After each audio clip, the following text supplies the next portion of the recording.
Hello friends, मैं Anoop Kumar educators booster की YouTube platform पे आप लोगों का स्वागत करता हूं। हम लोग इंडियन रिवर सिस्टम के इस जर्नी को आगे बढ़ाते हुए आज हम लोग गोदावरी रिवर सिस्टम को देखेंगे। ठीक है, पहले हम लोगों ने यमुना रिवर सिस्टम को अभी देखा था। अब हम लोग देख रहे हैं क्या, गोदावरी रिवर सिस्टम को। एक बहुत महत्वपूर्ण नदी है। ठीक है, गोदावरी नदी दक्षिण भारत की गंगा कहलाती है। ये सब बातें आप जानते होंगे, मैं ये मान के चलता हूँ जानते होंगे। हम लोग मूलतः इसमें इसके रिवर सिस्टम में इसकी सहायक नदियों को देखेंगे और कुछ महत्वपूर्ण परियोजनाएं जो इस नदी पर चल रही हैं उसे भी देखेंगे। उससे पहले मैं आपको एक रफ डायग्राम बनाता हूं। ठीक है, एक रफ डायग्राम मैं आपको यहाँ पर बना के दिखा रहा हूं। ये देखिए, दिखा आपको एक डायग्राम। देखिए यहाँ पर ये प्रायद्वीपीय भारत है, तीन तरफ से जल से घिरा हुआ प्रायद्वीपीय भारत है। और ये है बंगाल की खाड़ी। क्या है ये? बंगाल की क्या है? खाड़ी है।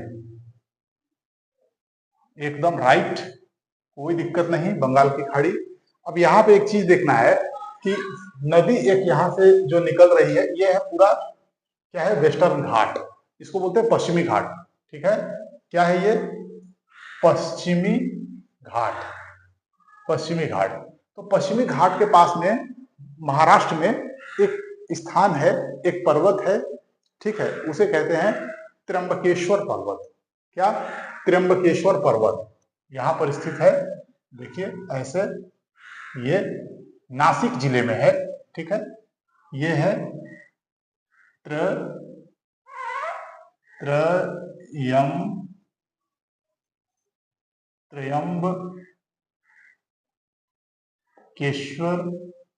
त्र्यंबकेश्वर पर्वत। ठीक है, यहीं से निकलती है, नासिक जिले में है। ये भी लिख लीजिए आप लोग, नासिक। कई बार जिला ही दे देगा तो क्या करेंगे,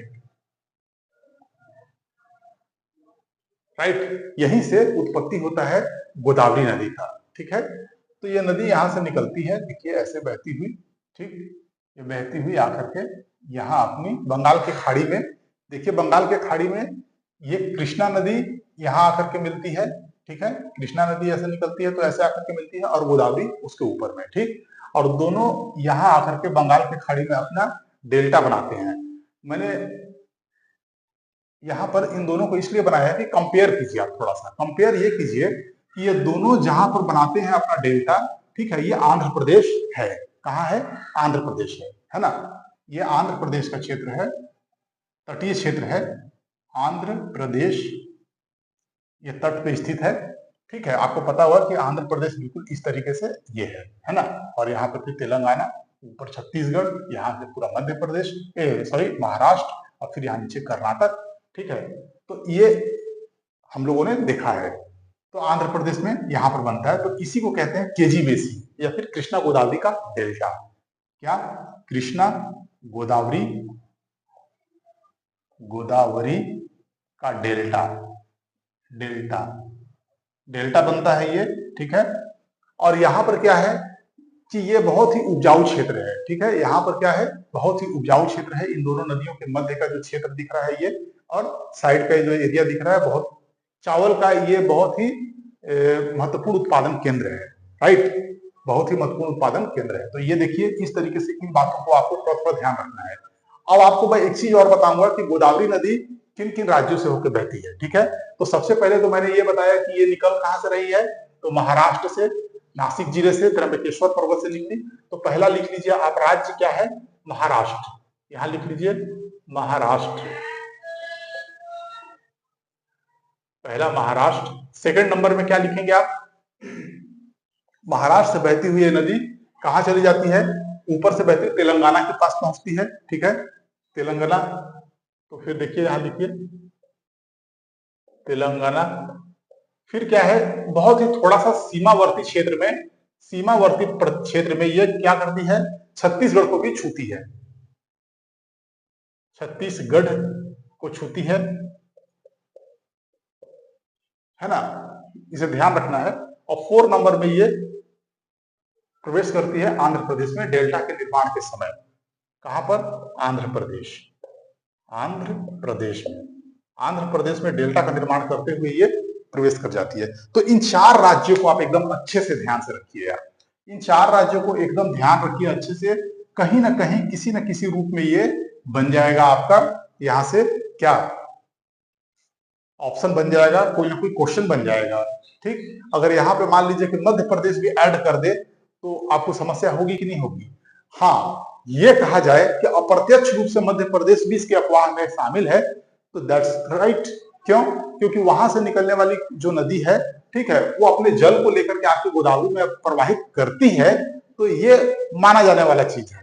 ठीक, लेकिन प्रत्यक्षतः नदी यहीं से प्रवेश कर रही है, बह रही है, तो इस रूप में इसे देखना है, इसे आप नोट कीजिए, बहुत इंपॉर्टेंट पॉइंट है ना, बहुत ही इंपॉर्टेंट पॉइंट है, तो इसे आपको ध्यान से देखना है। ठीक, ओके, आइए अब आगे हम लोग बढ़े। अब हम लोग देखेंगे नदी के पूरे प्रवाह को, उसके कोर्स को, उसके सहायक नदियों को। ठीक है, आइए, तो ये इंट्रोडक्शन था मैप में कैसे नदी का प्रवाह है वो दिखाने के लिए। बट अब हम लोग क्या करेंगे, अब हम लोग देखेंगे पूरे नदी के अफवाह को। आप इन सब चीजों को नोट कर लीजिए, कहाँ निकलती है, कहाँ गिरती है, कैसे कौन कौन से राज्य से बहती है, इन सब चीजों को पहले आप नोट कीजिए, ये बहुत ही बेसिक चीज है,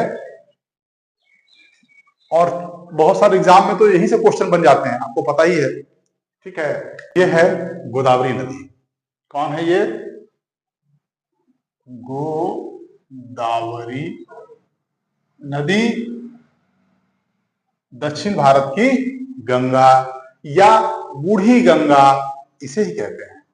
ठीक है, तो इसे आप नोट कीजिए, दक्षिण भारत की गंगा और बूढ़ी गंगा। आइए अब हम लोग देखें इनकी महत्वपूर्ण सहायक नदियों को।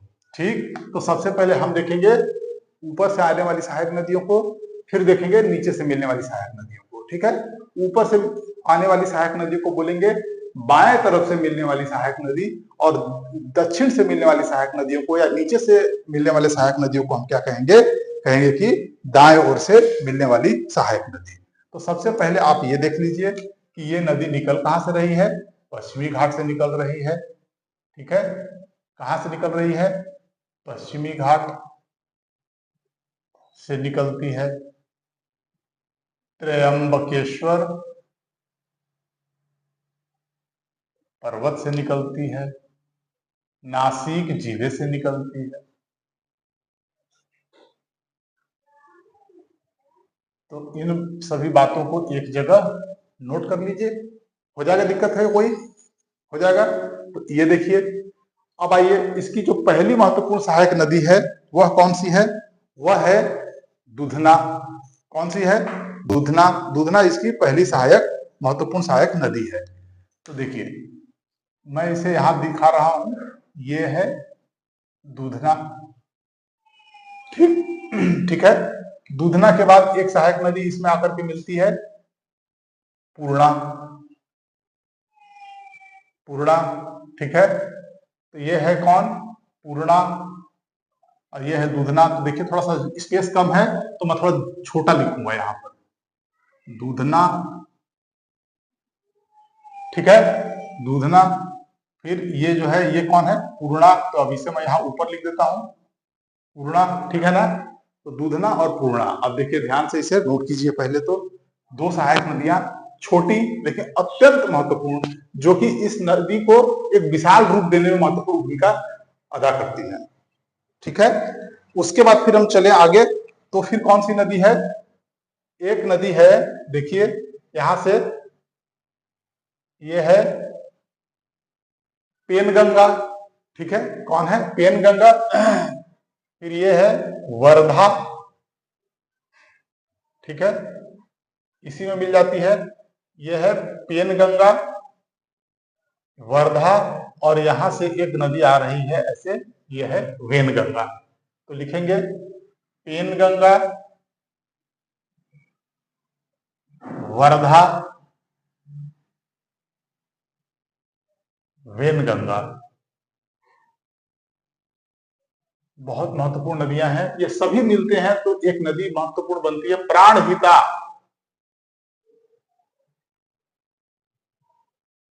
राइट, देख लीजिए ध्यान से, प्राणहिता। आगे बढ़ते हैं तो यहाँ पर एक और नदी मिलती है जो बहुत बड़ी नदी है, लेकिन उसका बहुत ही कम या छोटा पार्ट ही आ पाता है गोदावरी की सहायक नदी के रूप में, लेकिन आता है। वो कौन सी है? इंद्रावती। ठीक है, कौन नदी है? इंद्रावती। देखिए ये है इंद्रावती। इंद्रावती, ठीक है। इंद्रावती की एक सहायक नदी है नारंगी। अगर आपको करना है तो आप लिख सकते हैं, अन्यथा छोड़ भी सकते हैं।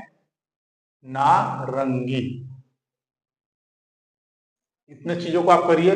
फिर एक महत्वपूर्ण नदी है उड़ीसा की, जो कि गोदावरी की एक महत्वपूर्ण सहायक नदी है। वह कौन से? वह है, यहां पर हम बनाते हैं, हम यहां पर ये है सबरी। कौन? शबरी, सबरी। इसी की सहायक नदी एक है वलीमाला और एक है सिलेरू। कौन है? वलीमाला और सिलेरू। देखिए एकदम ध्यान से, चीजें आपको स्पष्ट होनी चाहिए। ठीक है, वलीमाला और सिलेरू। तो इस तरीके से ये हो गई इसके दाएं तरफ से, या इसके बाएं तरफ से मिलने वाली सहायक नदियां। अब दाएं तरफ से मिलने वाली सहायक नदियों को हम लोग देखेंगे। ठीक है, तो चलिए आइए देखते हैं, फिर से एक राउंड और चला जाए। कौन सी है? एक नदी है, देखिए यहां पर आकर के मिल रही है, ये प्रवरा। ये भी महत्वपूर्ण सहायक नदी है। और प्रवरा में ही एक नदी मिलती है मूला, ऐसे।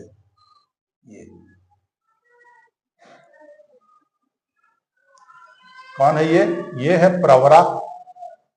और प्रवरा की सहायक नदी है ये मूला। ये दोनों की संयुक्त धारा आकर के मिल जाती है, प्रवरा में आकर मिलती है मूला, और ये आकर के मिल जाती है क्या? कहां पर?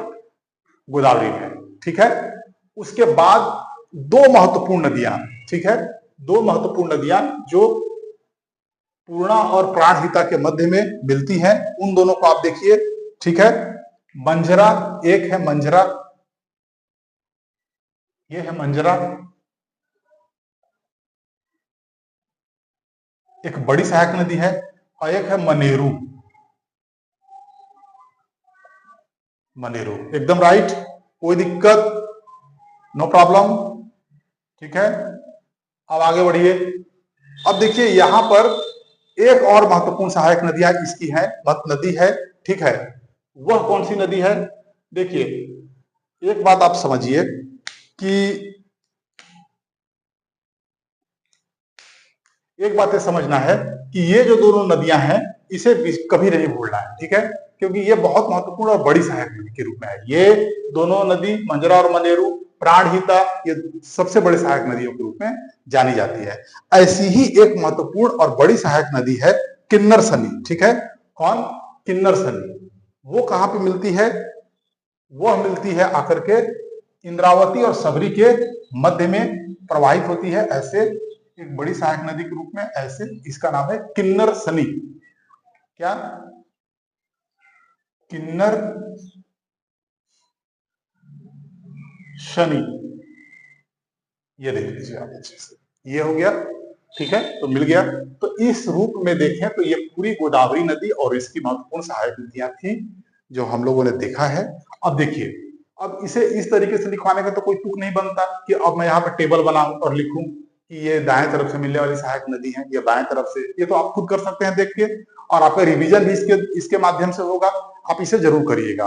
मैं इस पे कुछ महत्वपूर्ण मल्टीपर्पज प्रोजेक्ट्स को यहाँ पर लिख देता हूँ एक जगह। ठीक है, मल्टीपर्पज प्रोजेक्ट्स को लिख देता हूं, मतलब कि यहां पर लिख देता हूं मैं यहां पर। ठीक है, तो देखिए बहुउद्देशीय परियोजनाएं। ठीक है, इस नदी पर चलने वाली बहुउद्देशीय परियोजनाएं। बहुउद्देशीय, बहुउद्देशीय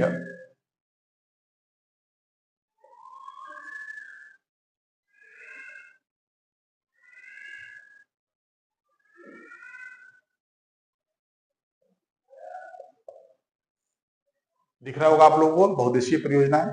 ठीक है, आइए अब देखते हैं एक एक करके। पहला है पोलावरम।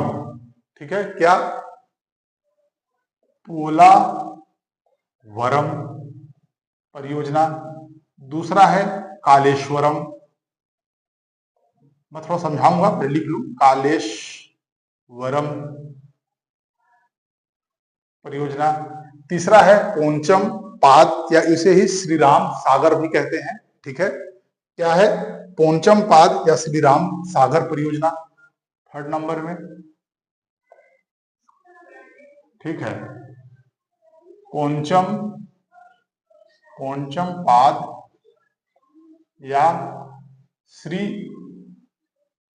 राम सागर परियोजना, ठीक है। पोंचम पाद या श्री राम सागर परियोजना, ठीक है। फिर कौन सा है? जायकवाड़ी, यहां लिख दिया जाए, यहां पर 3 के बाद यहां 4 नंबर, यहां से ये जायकवाड़ी, ये है जायकवाड़ी। 5 नंबर में हम लोग चले तो एक महत्वपूर्ण परियोजना इस पर और है, जैसे आना तो सवाल यहीं से है जो मैंने लिख दिया 4, पोलावरम, कालेश्वरम, पोंचम पाद या श्री राम सागर या जायकवाड़ी, ठीक है। एक निजाम सागर भी है, ठीक है, निजाम सागर परियोजना। ये है 5 परियोजनाएं, देखिए पहले, ठीक है। पोलावरम, कालेश्वरम, पोंचम पाद या श्री राम सागर, जायकवाड़ी और निजाम सागर, ठीक है। एक है इंचम पलाइयल, इंचम, ठीक है, पलाई, इंचम पलाइयल, इंचम पलाइयल परियोजना, इसे भी आप देख लीजिए। तो इतने परियोजनाओं को आपको ध्यान रखना है, क्योंकि ये परियोजनाएं किसी न किसी परीक्षा में कभी न कभी आई हुई है, कभी न कभी आई हुई है, ये सभी परियोजनाओं को कभी न कभी पूछा गया है, ठीक। तो इस रूप में हमें इतना देखना है। अब इसमें यह देखने का तो कोई तुक नहीं बनता है कि कौन से राज्य में है अब ये सब, कि इंचम पलाइयल आंध्र प्रदेश में है, ठीक है। इस तरीके से कि जायकवाड़ी जो है वो मध्य महाराष्ट्र में है, ये सब अब उतना कोई वो नहीं है, बस आपको नाम याद रखना है।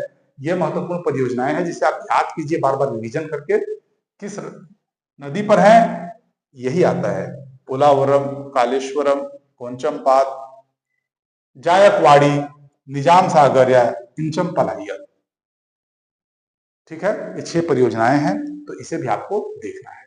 तो इस तरह से देखें तो काफी विस्तार से हमने कवर किया है गोदावरी नदी को, काफी विस्तार से, ठीक है। बूढ़ी गंगा के नाम से भी इस नदी को जाना जाता है, या दक्षिण भारत की गंगा के नाम से भी इसको जाना जाता है।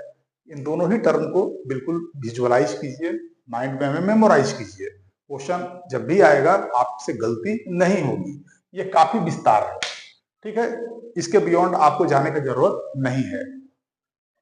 तो आज का क्लास यहीं पे हम रोकेंगे, ठीक।